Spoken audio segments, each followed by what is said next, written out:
been busy working all night, and I'm telling everybody I'ma get it right. They know what I'm living like. I've been busy going all out, and I'm telling everybody. Today is the day, ladies and gentlemen. My batteries are charged. I'm raring to go. I really feel great physically, mentally, separated from the long grind. Got a couple days to be tranquilo, play a little bit of soccer, and we're on our way right now. It's 10 a.m. 10 a.m. Whoa, it's 10 a.m., right? Considering I've been playing the 3 p.m. schedule, woke up at 9 a.m. this morning, and it wasn't difficult, because I did it yesterday too. I gave myself, it's almost like having jet lag, if you will, when you travel overseas. Made sure to plan at least 48 hours in advance.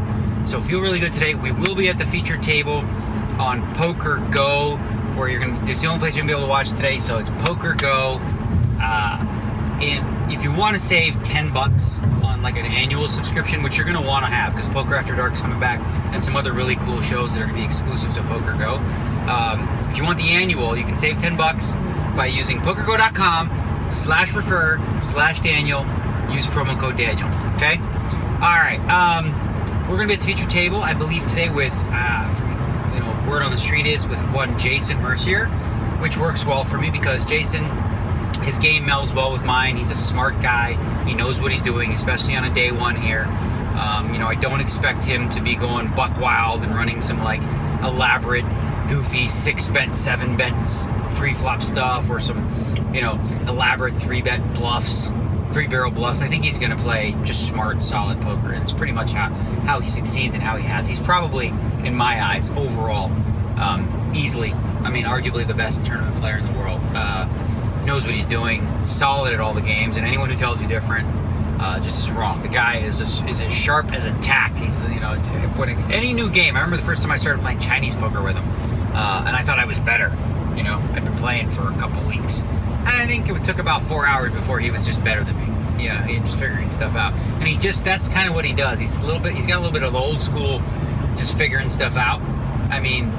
He's aware of the updated, changes to the game and things like that, but he's so much like a throwback in the way that he approaches the game, and it's going to be fun playing with him today.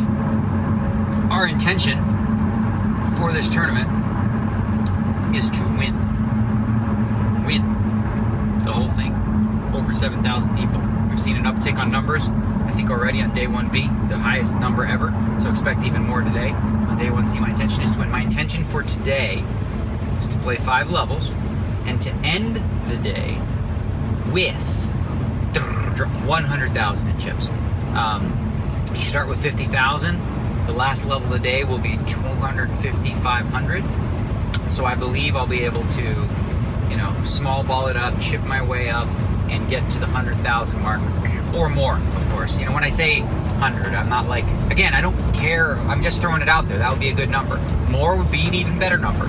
200,000 is even better. But 100 would be like very, very, what I would call solid day. And so that would be a nice way to finish. We got good news on Tanya as well. She made it through. She was struggling down to 17,000, bounced back up to 48.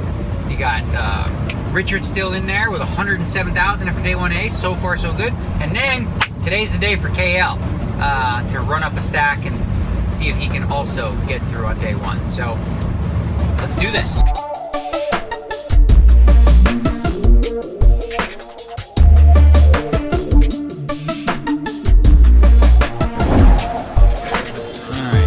Before the storm, getting mic'd up, getting interviews done. Jack Effel's gonna do the shuffle up and deal. We got camera crew, the whole deal.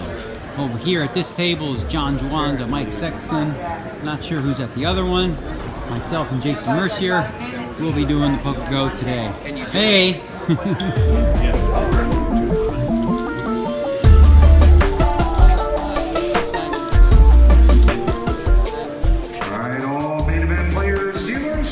Small blind, 150 big blind, 75, 150. Dealers, please shuffle up and deal. 60,900 in chips. Yeah, sure. I wish, yeah, okay, here. Okay. There you go. My boyfriend and me is your fan. Oh, thank you very much. see. Can I take a photo again? Okay, you got a camera? Okay. Okay, I'm just doing vlog, but you can do that. Thank you very much. No problem. Let's walk this way so that we don't make a line. Okay, there we go. Cheers. Thank you very much. You're welcome. All right, so a couple notes from the early stages of the Poker Go. Notice I'm not wearing glasses. I don't really need my glasses except to read my phone, really, and when it's really dark at the other feature table, at the other tables. There's plenty of light, so feeling good. What's up, Mr. Jason Wheeler? Yeah, thanks. You too.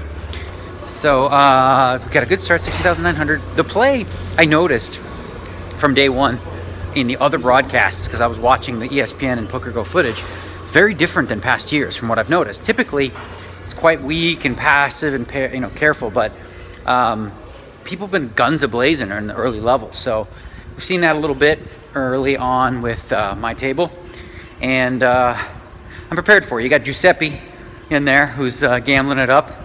He's limping under the gun blind some spots. Hey, to each his own. So far so good, 60,900. Happy with it.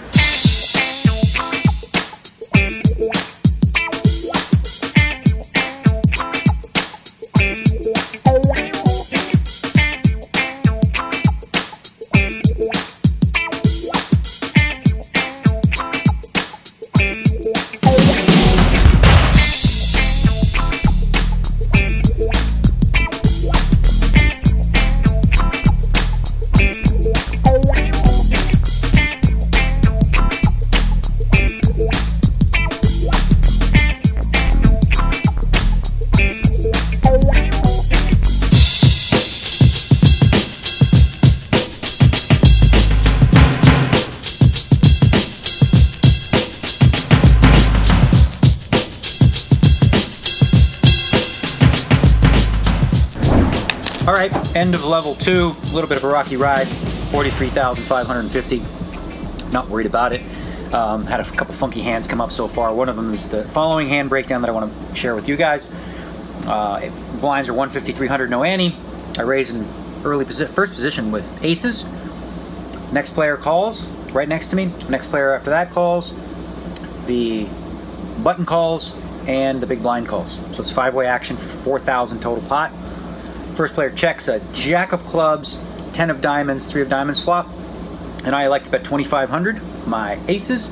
First player folds. Next player behind me who hasn't been making any moves or doing anything too crazy, he calls. So that's worrisome because that could smash his calling range there. The turn is the 8 of diamonds. He's the only one that calls. So there's 3 diamonds out there. I don't have the ace of diamonds. I check. And he bets 4,500 pretty quickly. When he bets it pretty quickly, it lets me know he probably just doesn't have a jack. I don't think he just has one pair of jacks. I think he's either got me crushed, or maybe he turned some sort of draw, but there's not a lot of draws. King, queen offsuit, maybe ace, king, I don't know what the heck he could have. So anyway, I like to think about it for a bit, and I decide I can't really call turn and river here. It's going to be too tough, so I just get out of the hand and fold to his $4,500 bet.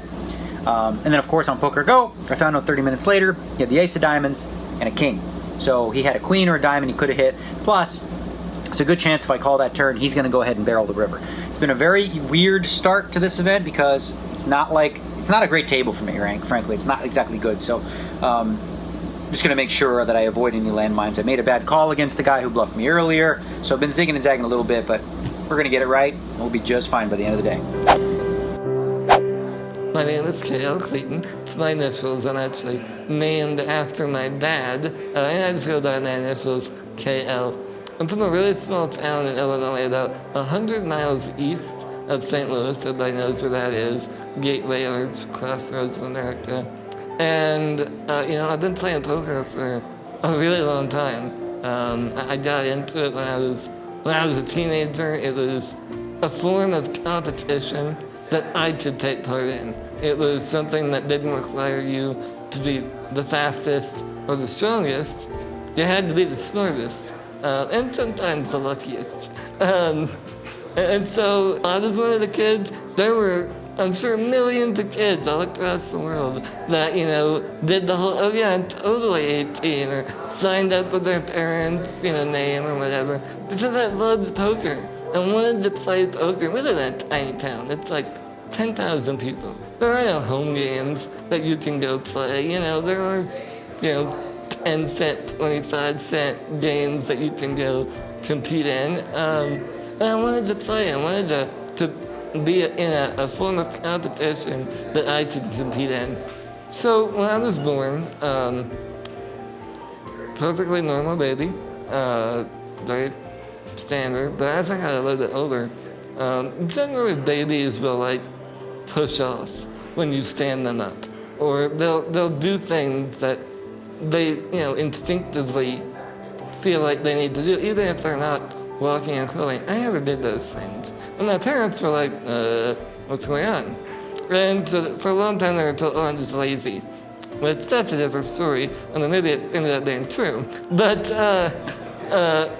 eventually, around 6 months old, I was diagnosed with something called spinal muscular atrophy, is what they ended up finally diagnosing me with. And the simple explanation is I'm kind of like paralyzed from the neck down, but I feel everything. I can't move my arms and legs.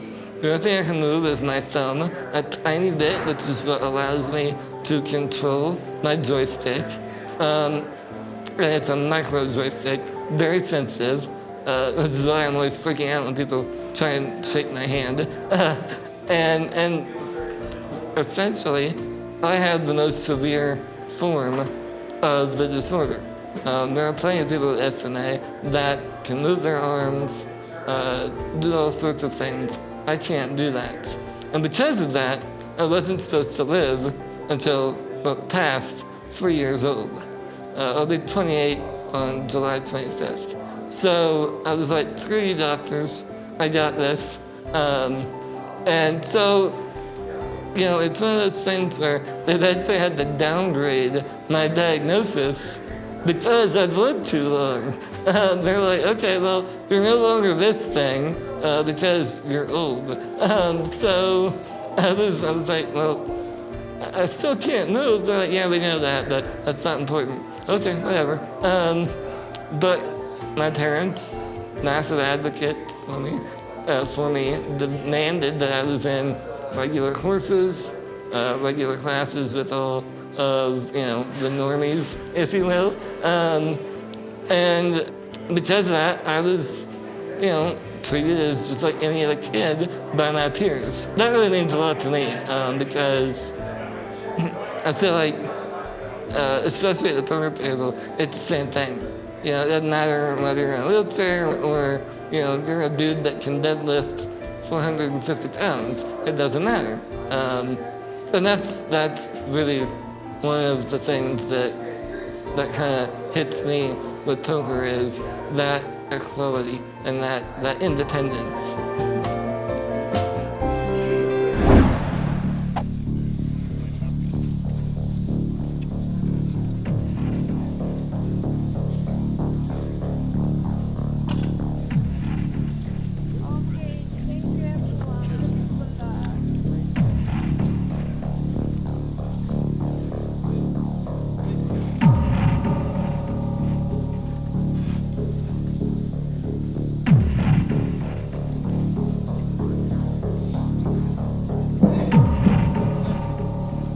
Dinner break chip count is? We are just over 51K. 51.4. Yeah, boy. So, nice. I'm Take it all day.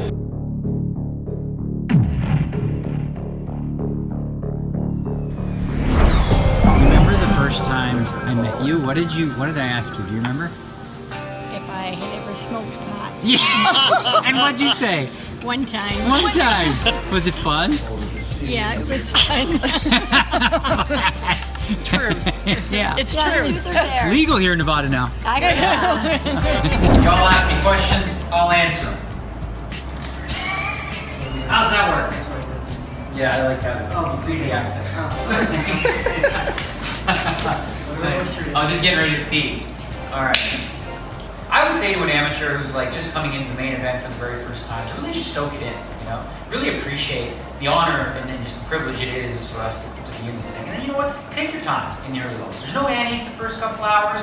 You know, don't get out of line. Don't get too crazy. Just get your feet wet before you decide to make some big kooky play. Because if you get knocked out in the first 5 minutes, it could ruin your experience. How has the live stream helped or hurt you in the first 5-6 hours that you've been playing today? So one of the interesting twists playing now is, you know, we've got this live stream. So on a 30-minute delay, I've got Christian, you know, and Patty and my team relaying me hands, and it's already affected me, well, negatively in one sense, because I saw a guy bluff me, and I thought, well, maybe he's doing that crazy stuff again, and I called him, whereas if I didn't see that hand, I probably wouldn't have. All right, so we've done our interviews. We're gonna go take advantage of this 90-minute dinner break. I do the power nap thing, have a quick snack. We got our chips back up to 56,225. We'll be moving off the feature table, which is interesting because I did a bunch of bluffing early, and they're all going to see that because of the live stream thing. So that bodes well, because now they're not going to know if I'm adjusting, what I'm doing. So I get to play they know that I know that he knows that I know, you know, the whole deal. So very successful first 3 levels. Not the exact. This is a way tougher table than I would have liked on a day 1, but that's all right. I came prepared with all different types of games. I'm ready. Let's do this.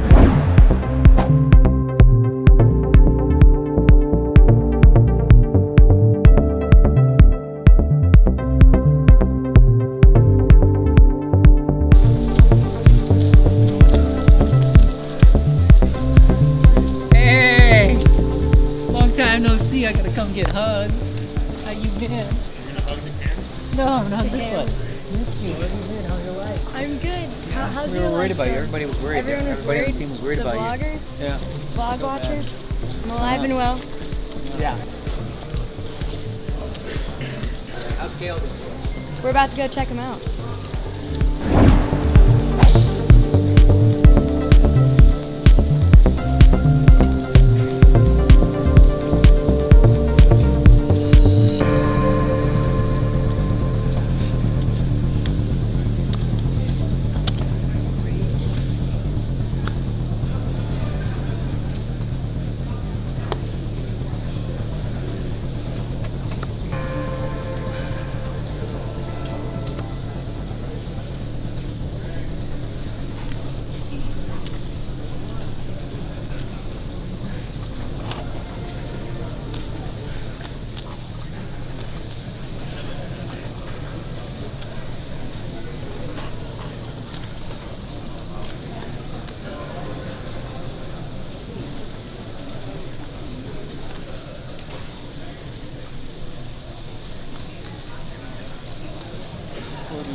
How much? 32. No.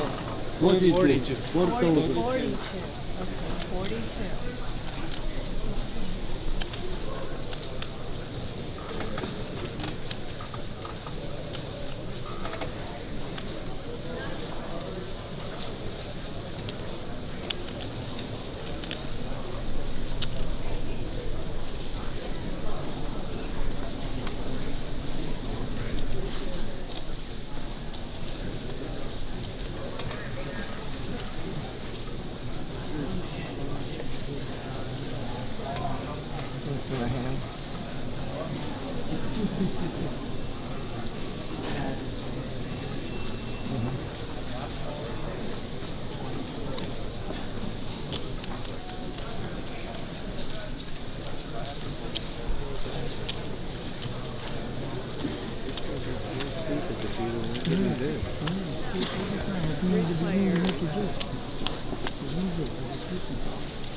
$55. $55.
Check. Check.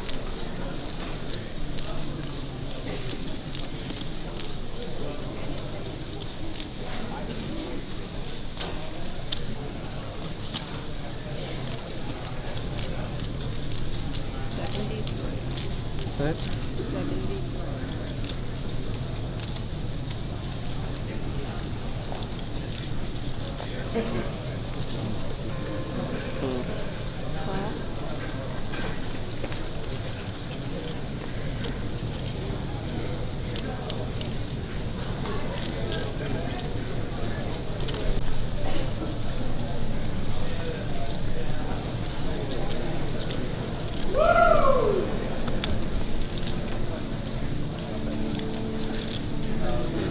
Check. 18.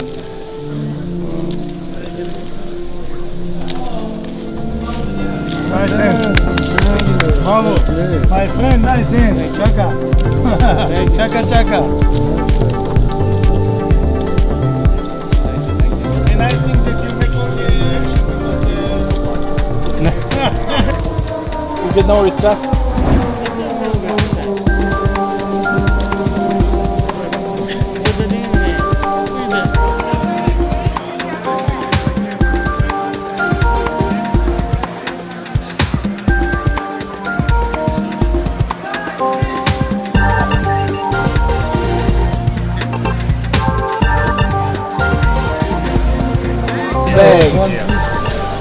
I got the bag. Woo!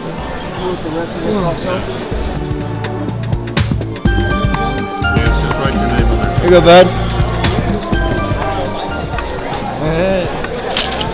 Nice. I'm surprised. The bag.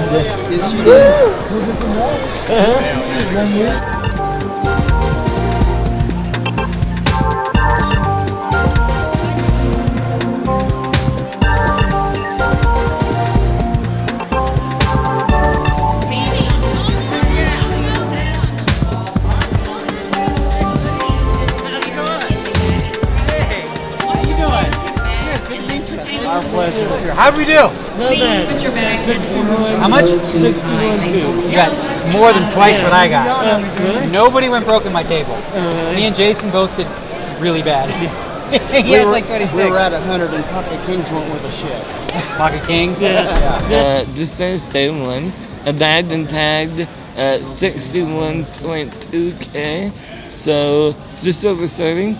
Gonna come back with right at 100 big blinds, which is pretty much a really good scenario. I mean, obviously the more the better, but I've got tons of play left. I got loose, had some fun, met some really interesting people, and had an experience that a ton of people in the poker world don't get to have, and that's pretty freaking cool. So I'm having a blast. What's up, y'all? What a crazy day. Not one player at my table went broke. I don't know that that's happened ever before. Oopsie. I'm having trouble getting out the door. Not one player at my table went broke. Jason ended with like 27,000. I ended with 26,200. Last two levels just couldn't get anything going. Didn't even really lose any really big pots. Just some spots where I was, you know, some raise, c-bet, blah, raise, c-bet, blah, raise, get 3-bet, call, check fold, you know, nothing crazy. Just doing what I typically do on a day one, but part of what I'm dependent upon with this strategy is actually hitting a few flops here and there, or hitting some turn cards. And just, you know, kind of hands like this, where it comes like ace of clubs, 8-6, and you're in the big blind with 7-8 of clubs. You're playing deep, you know, you check, the guy bets, you call. There's a lot of really good turn cards that can come, you know? You got the 3-card straight, the 3-card flush, you got the pair, and it's just like, you know, queen of hearts on the turn. I'm like, okay, never mind. So that's just kind of how the day went. But the good news is, hey, what's up, Kuhn? How'd we end up? Good. How you doing? Good. How much you got? 166 points. Attaboy. Nobody at my table went broke. Nobody? Oh, you shaved and everything. Yeah. I had a really bad table. How the fuck do you have a beard already. Like, you just I'm shaved your Romanian. face. I'm Romanian. What in the world? It doesn't take long. That's ridiculous. Mercier was at my table too. He ended with 27. I ended with 26. You'd figure well that like done, me and him guys. would just, yeah, we did great. Yeah. It was a bad table, but you know, so be it. I Got plenty. said today, it was like I'm gonna de-negs it in like small ball, and the next thing you know, I'm like cold 4 betting ace, You ace just 5 can't- suited. Like, all right, I can't do Can't this. do it. He's like, yeah, I'm not gonna do Good that. luck, man. All right, man, you too. So that's it, y'all. Good job, KL. Good job, Tanya. Good job, Rich. The whole crew. Everybody done good. They all did better than me, but I got experience on my side. I'll catch